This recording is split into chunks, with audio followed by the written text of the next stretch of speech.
I'm not lost.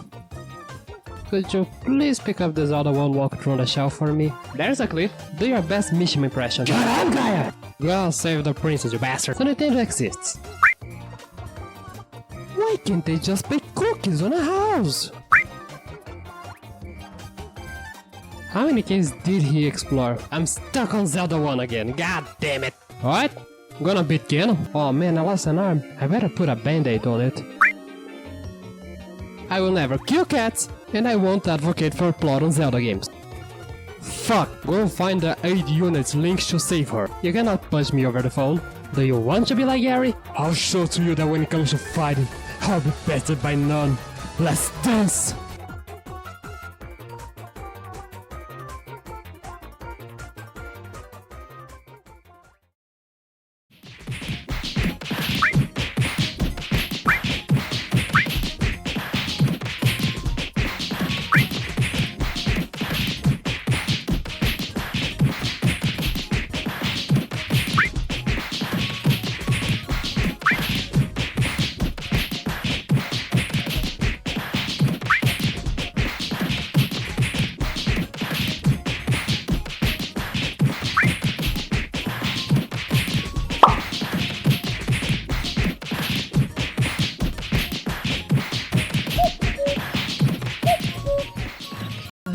My life's exhausted. By the way, I'm 1 up. Thinking about it, we do fight a lot, don't we? Put a sock on it. I've been fighting ever since we were kids, huh? Do you remember why we did that? That is a nice point. It also reminds me of a certain family that would also fight each other all the time. Huh, you were right, Gaia. This intro was corny. Sup everybody, how y'all doing? I like fighting games. Competitive games, and MMOs, and gachas are very interesting. Most people that play them are either, oh man, I like this game, I know how to play this game, and I enjoy playing this game. Or, I'll consider myself for the first category, and when you ignore the little fact that I absolutely cannot play fighting games, I have a few fighting games under my belt. I do love them, but I'm not the kind of bird that can wave dash out of a jump cancel and chocolate backdash. I'm currently at the most frustrating point you can be at in the process of learning something. That horrible state where you have the knowledge, but you don't have enough training to actually make use of the knowledge. Yes, I do hate it here. I do wanna get decent at fighting games in general. But I have this channel, I have to find my cat, I have to walk my shark, and my backlog has extra gunpoint. I'm gonna have to see this one out for a little bit. Where was I? Oi, you wanna keep on fighting? I hate background time. But you see this game right here? I actually have nothing to do with it. But when you get to the third game, then yeah, I think I have something to do with it. I'm the type of cool bird that can't remember things from last year. Do you really think I can remember things from when I was 4? When we were kids, our real cousin gave us his old PS1. I'm pretty sure the PS3 was out. But that doesn't matter, I was a kid, I was just happy to have a thing. Not only was I happy to have a thing, I also was happy that it was a console. It had a Tony Hawk game, a snowboarding game, and a fighting game. It probably had more, but those 3 were the ones that stuck out to me. And I'm pretty sure the fighting game was Tekken 3. I think. I just remember it was 3D, someone had a Jaguar for a head. I remember that very clearly because I kept thinking that was Leomon. Even if it wasn't, it doesn't change the fact that Tekken 7 was one of our most played games of the year. I got it in November, and then my PS1 exploded, and then Gaia somehow lost it at a casino. Did they ever find that out? Why did I waste everybody's time talking about that? You fool! Of course it was to artificially extend the video's length. Regardless, I do love Tekken, and I do wanna take a look at the franchise from the very beginning. So, here you have it kids, Iron Fist! So the game name is in Japanese, but the tournament name is in English. Also the game doesn't say good morning. But I'm pretty sure I pronounced Tekken wrong, but between pronouncing it wrong and having to flip the switch to have the right pronunciation in my head, I prefer to just pronounce it wrong. Tekken is a lovely story about hating your family and throwing them off a cliff. No, Tekken has just happened. Tekken is one of those lovely games that didn't even start as a fighting game. It didn't even start as a game. It started off as an internal test case at Namco to develop 3D animation and texture mapping. Sometime later, Namco got a hold of some Sega devs who had just finished working on Sega's Virtual Fighter. Fast forward a little bit, they changed the name from Rave War to Tekken, and have a game that was actually made to compete with Virtual Fighter. Kinda ironic when you think about it. The makers of Virtual Fighter made the game that would surpass Virtual Fighter. Now that I'm thinking, do kids nowadays even know what a Virtual Fighter is? Somehow Tekken really succeeded on its mission. Another cool little fun fact is how Tekken was advertised as a cheaper option to Virtua Fighter 2. This has the same energy as the Game Boy outselling everything. The main plot of Tekken followed the Mishima family. A family so rich they don't know what to do anymore, so they are just trying to kill each other. They are the head of the Mishima Zaibatsu. It's never explicitly said how rich they are, but considering the shit Jin managed to pull off in Tekken 6, I think it's safe to say they are insane. Whichever you want. Our angry main character is a man named Kazuya, a man who's very angry at his father for throwing him off a cliff when he was 5. That's understandable. There is some inconsistency around this. The original game says that Heihachi did this to see if Kazuya was strong enough to lead the Zaibatsu. Tekken 7 on the other hand says Heihachi did this to see if Kazuya had the Devil Gene. But that's the story for Tekken 7. Right now Heihachi is just crazy. Many moons later, Heihachi made the King of Iron Fist tournament. Why did he make the King of Iron Fist tournament? I could not find the reason. I'm telling you, this man is crazy. I would consider myself a battle sexual, and this man right here is another one. Okay, this is spoiler for Tekken 7. But let's not forget the fact, Heihachi married the woman who was basically his rival. This man is a battle sexual that lives for battle and battle alone, and now 8 fighters remain. Which one of them will survive to challenge Heihachi for the ownership of the Zaibatsu? Honestly, this is the plot of pretty much every Tekken. There is a King of Iron Fist tournament, and people enter it to get money or to kill somebody. Most likely Heihachi. Now that the stage is set, we can talk about one of the main aspects of Tekken 1.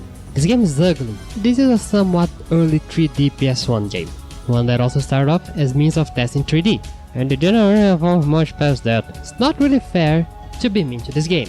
It still is ugly. I'm not exactly the type of bird who care about graphics, but look at this. Look at Kazuya's shoulders.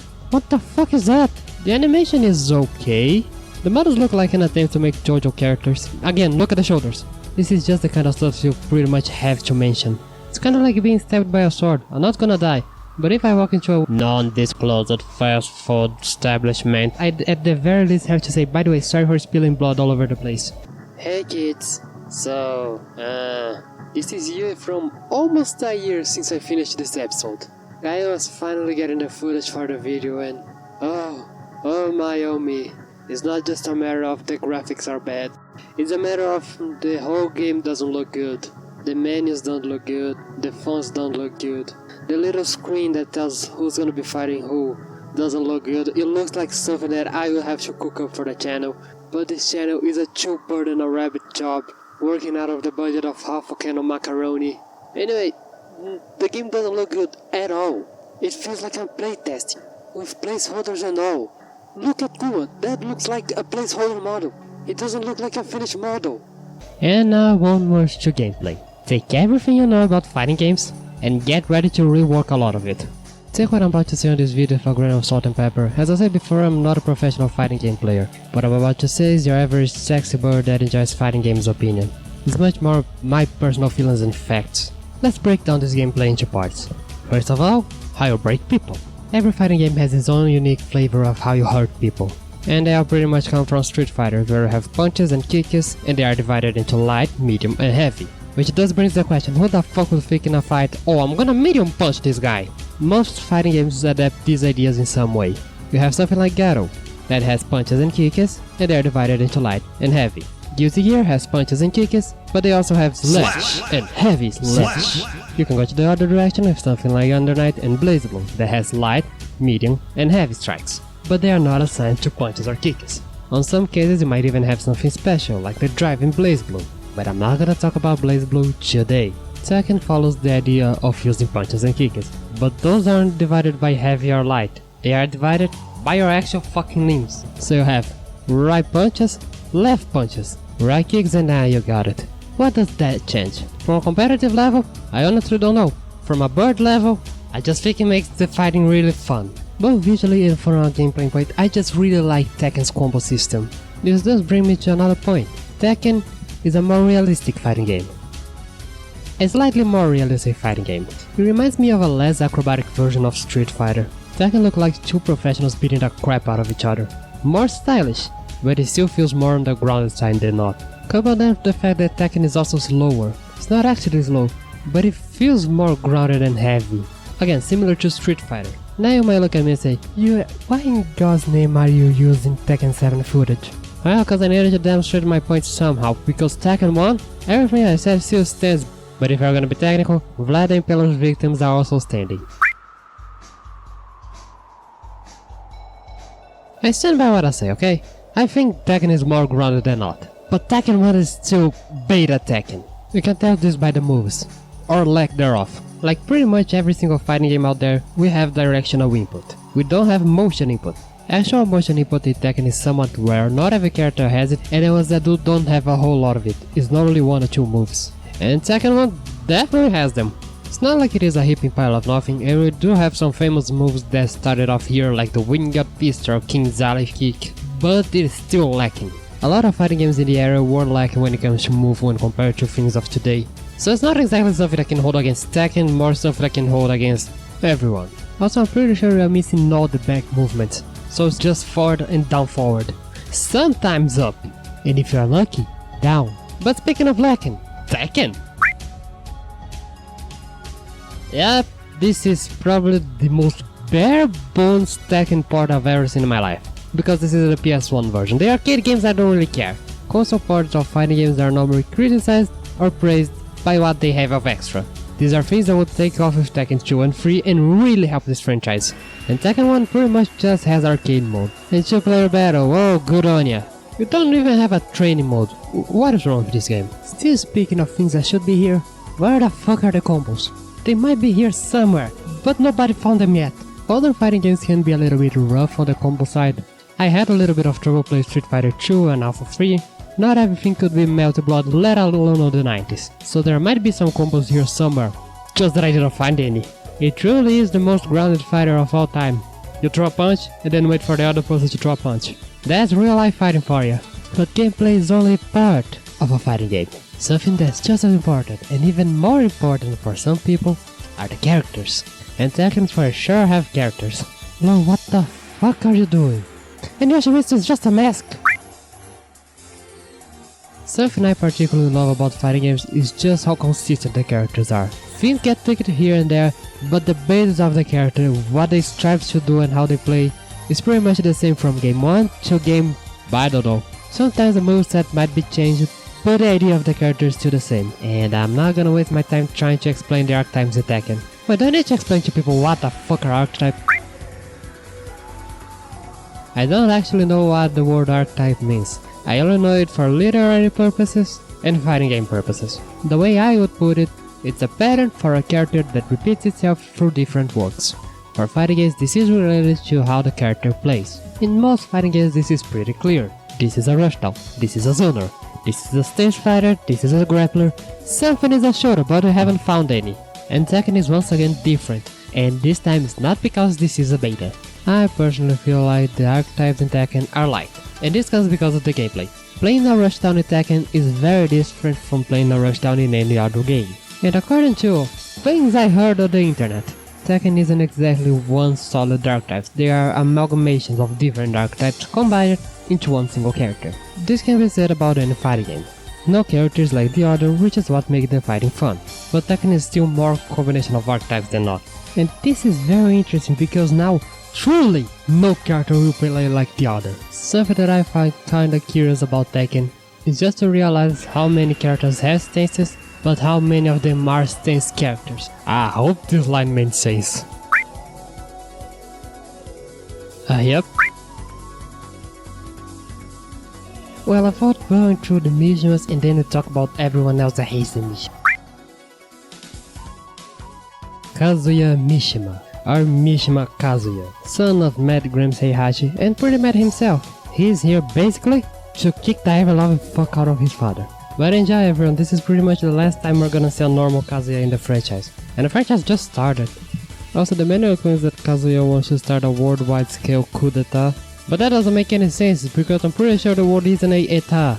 The manual also claims that Kazuya really likes sneakers, which might sound like it's a throwaway little thing from the manual, but here's the thing, it isn't. And now all I can think about is stop the cube now! Never. If there's a decision, move yourself! X4 is such a great game. So Gaia, which one of these beautiful 3D models do you wanna talk about next? Nina Williams. She's... because of my brother. Tormenting and annoying you is part of my job. Honey, if you're planning to use Xiao Yu against me, you're gonna have to wait a little bit more. Well, that works. Nonetheless, you still need to be reminded of the 10th rule of the White Snakes, Gaia. Don't stick your dick on crazy! Well then don't stick your metaphorical dick on evil as well. Nina Williams is an Irish assassin and she's sent here to kill someone. Let me tell you a little something, this is pretty much her job in every single tech. She's here right now to kill Heihachi, and mate, I appreciate you trying. It ain't gonna happen. It took 7 games and 80 years to kill this old man. I'm pretty sure lore-wise Nina isn't exactly the strongest fighter here. She's an assassin, not a walking pile of muscles. Nonetheless, I'm pretty sure she can kill a lot of people. Have you seen her throw game? This girl ain't a grappler, but she can throw. And I can throw you out of the sky arrow, what do you want? Actually, I'm not even sure if this qualifies as throws. Some of these are just Metal Gear Solid moves. But since we touched on the topic of grapplers, let's talk about the one, the only grappler on this franchise. Well, the kinda only one. King! You see, the whole tournament is named after him. It isn't, but it should, because this guy is great. King used to be an orphan that would get into street fights. One day after a brawl, he was gravely injured and collapsed in front of a monastery. He was saved by the priest who worked there. After that, he decided to become a priest himself and open an orphanage. But, as most orphanages do in media, the money is tight. So King had the great idea to become a wrestler. Ah yes, because that's the natural progression of things. But hey, if it works, it works. Also, King's story is based around a real Mexican wrestler. Did I mention King is Mexican? He's Mexican. King is a grappler, simple and straightforward. Lore-wise, King is actually one of the strongest characters in Tekken. Not the strongest, and I'm not here to talk about Tekken power scale, but King constantly ranks high in the tournaments. And this guy's just a human, a very big human, but he's just a human, a normal human that is insanely strong for some reason. And speak about insanely strong humans, Paul Phoenix! No, he's just friend. Paul is a funny fellow because I'm pretty sure he has no actual martial arts combat experience. He's a good okay someone that saw Bruce Lee on a movie once and thought, man, that looks sick, I should learn that. And he self-taught himself how to fight. And yet, he is strong. Paul fought Kazuya to a draw in the past. He's indeterminate because he wants revenge, or a second round then. The early games don't really show Paul's more comical side because this is a PS1 game.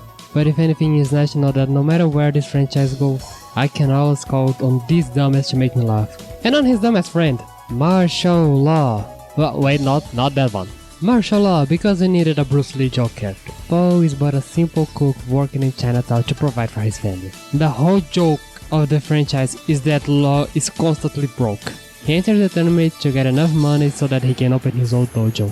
Law is probably the closest thing we have to a rushdown character in this game, which is a funny little contrast to Paul, who is more of a slow powerhouse. And I'll be honest, I really just want this show to be on a cop comedy movie. Law and Paul, ladies and gentlemen. Oh wait, that's kind of a nice name. Namco, can you please make this movie and give me part of the revenue as well? I don't actually have a good transition for this one, so let's just talk about Jack. Jack is actually a robot made by the former Soviet Union. And I can't help but think postcode videos like, what is the most generic name I can give to someone? Jack! And he was wrong. It's Josh. Well, he got the J right. And the worst name I can give to someone is Gary, but that's not important right now. Wait, yes it is! Gary, go fuck yourself, little Going back to Jack real quick, he isn't technically one single robot. Jack is actually the name of a series of robots, and said robots keep appearing on every single Tekken game. Gameplay wise, Jack is ugly. I mean, look at this model. That is not a good model.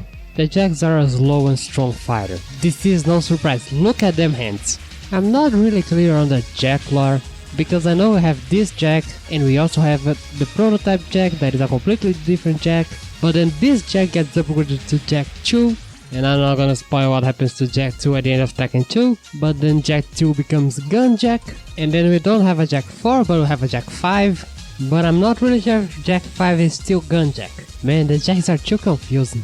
Now we need to talk about something that's not confusing. Like Yoshimitsu, god damn it! Yoshimitsu is a ninja from space.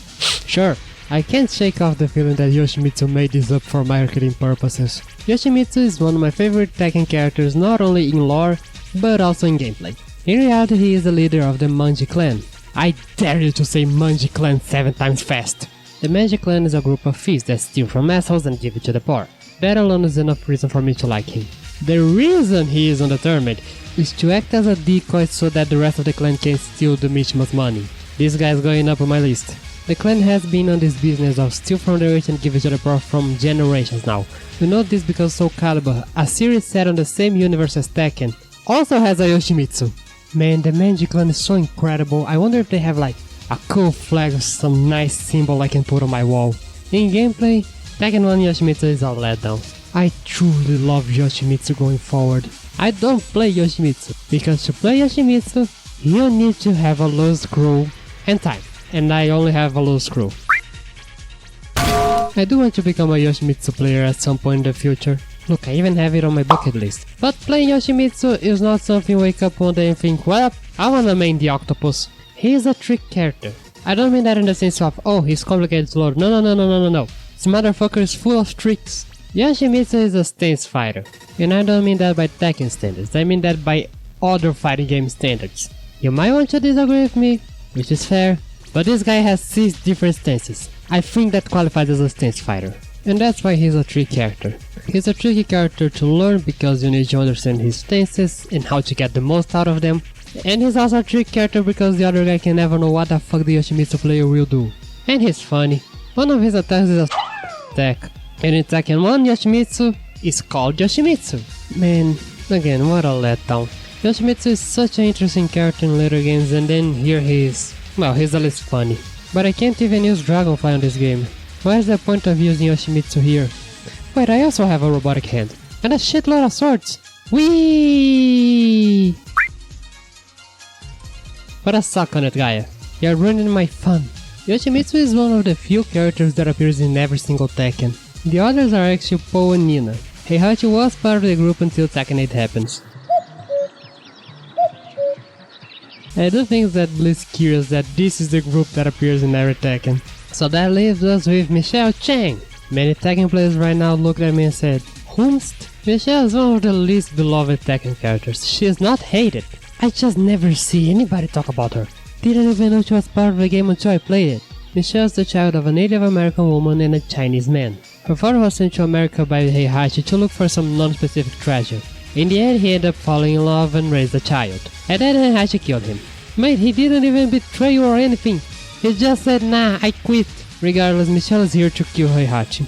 Oh wow, what a surprise. I like Michelle. Native Americans are things you hardly see in video games. And when you do, it's questionable. I also like how she uses Chinese martial arts, like Bajichuan or... I think I can pronounce that. I'm not gonna try it. Speaking of Michelle, Gaia, did you ever realize?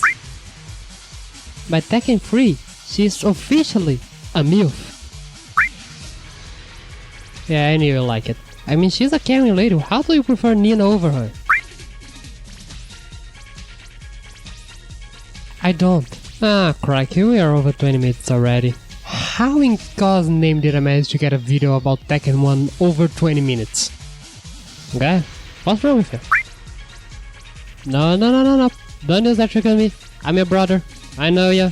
Come on, spill the soup. What's going on inside your little bird brain? You're spacing out so much it looks like me. Gaia, you don't tell me what's wrong right now, or I'm gonna tie you down and call Blaze over. And then she's gonna talk. If you don't tell me, I might. The Honmaru, right? What about it? I mean, if we win this tournament we get the whole Zaibatsu, right? Gaia, do you want a bear? Great. Give me 5 minutes and 30 seconds.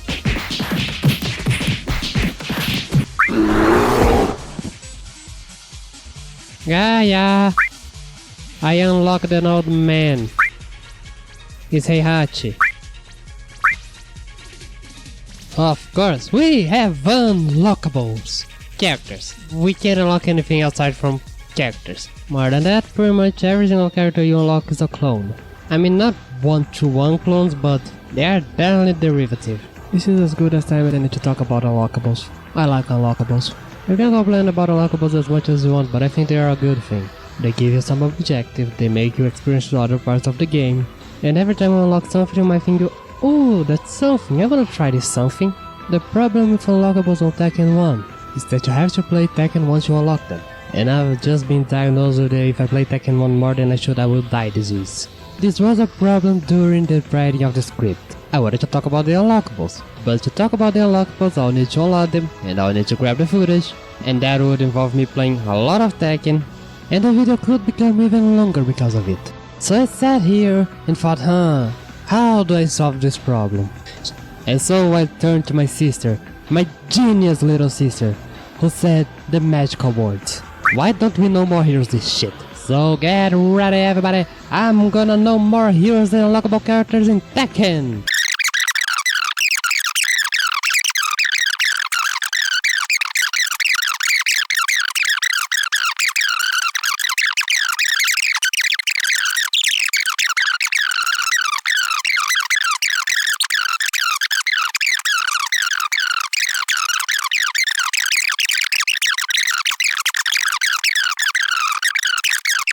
And now we are out of No More Heroes territory. And if you didn't want to slow down the video and listen what I have to say, I'll just drop it. There is a playable bear. But there's actually one more unlockable character I need to talk about. Heihachi himself. I don't know. Heihachi is weird because he keeps going between the is a hardline dead but is actually kinda nice too. This man is an absolute piece of shit. From time to time we get some genuine signs of affection from him. And sometimes we get financing gang wars in New York. I don't know, Heihachi's writing is just confusing. Kazuya is a piece of shit though. Some materials say Kazuya was a kind boy when he was a kid, but that was over 30 years ago. Before we wrap this up, let me just add a little thing about the arenas. They are endless. Tekken, unlike any other fighting games, doesn't have walls. And the time they did have walls, it was a fuckfest. Also the background is just a pixelated image.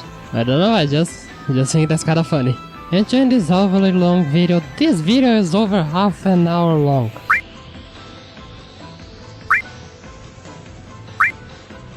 There is more Tekken content on this video than there is Tekken content in Tekken. Let's end this video talking about the endings. No unlockable characters have an ending, but all of the default characters have one. Interesting to note, all of them are canon.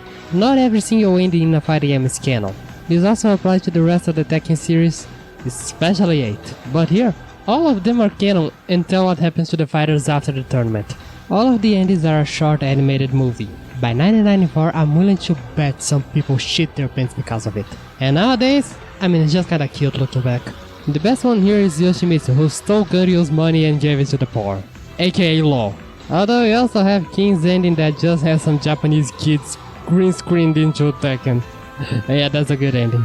Also, thank God for Tekken 7 having all the endings. I was worried because I didn't want to play every single character to unlock every single ending, but Tekken 7 just have all of them.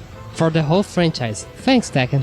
You saved me a lot of time. For a few days, I thought that I would need to play King's ending on loop to use as footage. Also, if you didn't notice yet, I really love King. But at the end, the winner of the tournament was none other than surprise Kazuya. He beat his dad, picked him up, threw him off a cliff to keep the Mishima's tradition alive, and gave us a very friendly smile. And now, as the head of the Zaibatsu, Kazuya will use his power to make a good for the world. Because Kazuya isn't his dad and I don't really have a punchline for this. But this is the start for Tekken 2. But I will drop a little bit of a preview. As it turns out, we weren't playing as the hero. We were just playing as the other villain. Those goddamn Mishimas. Nah, he started World War 3. He's a Mishima alright. If you want a good Mishima, we are waiting until Tekken 6 to get Lars. Crikey mate, Heihachi must have fucked a saint to get Lars. Oh wait, dupes spoilers. Tekken 1. Yep, got that right. Tekken is without a doubt the first Tekken, much like the first Street Fighter is the first Street Fighter. This one is just old and rusty, I'm sorry. If you really love this game, good on ya, but honestly if you want a better Tekken 1, play Tekken 2. But I won the night, kinda had some fun.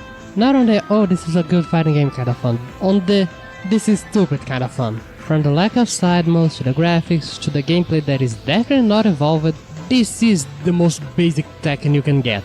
But if you really love Tekken and you wanna see the orange of the franchise, I mean, give it half an hour.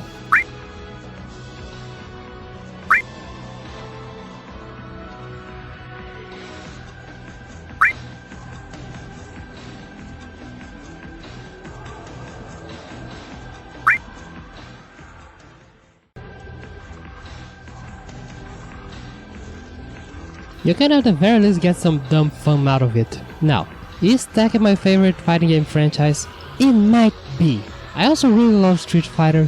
And to be fair, I also love Under Night, I really love Blaze Blue. But between Street Fighter and Tekken, I feel like they are the only ones that are actually franchises. Well, the other are franchises, but these are big franchises. But I think Tekken is just like a little bit over. I don't know, it might be. But I might be biased because Tekken 8 came out yesterday. And I did have plans to talk about every single Tekken on the channel, but now you may call me Raiden from Metal Gear because now I'm not so sure. I'm still thinking about this. At the very least I wanna talk until Tekken 3, after that I don't know, especially because I can't play 6, and I don't have a PS5 to play 8, or a PC, but alas, this is something only time will tell. But this does prove how much I like this franchise. I don't normally go out of my way to play every single game in a franchise. I only do these two games I really like the Neverending Fantasy, oh shit my shield is on fire, and Metroid. Yep, it's on the same weird place as Kingdom Hearts that I don't think I'm a big fan of, but then someone brings it up and I talk about it for 3 hours. No. You played every single Kingdom Hearts game. I'm normal. Darkness. Well, I guess there's no other way then. I might be retired, but sometimes there's things you need to do it yourself. I'll be the one to end the mischievous. Finally season 1 is done. Nah, it's just Tekken 1. Tekken doesn't get good until they start killing off the mischievous for real. I do hope this image become a meme someday. Here, I made a mock-up for you guys.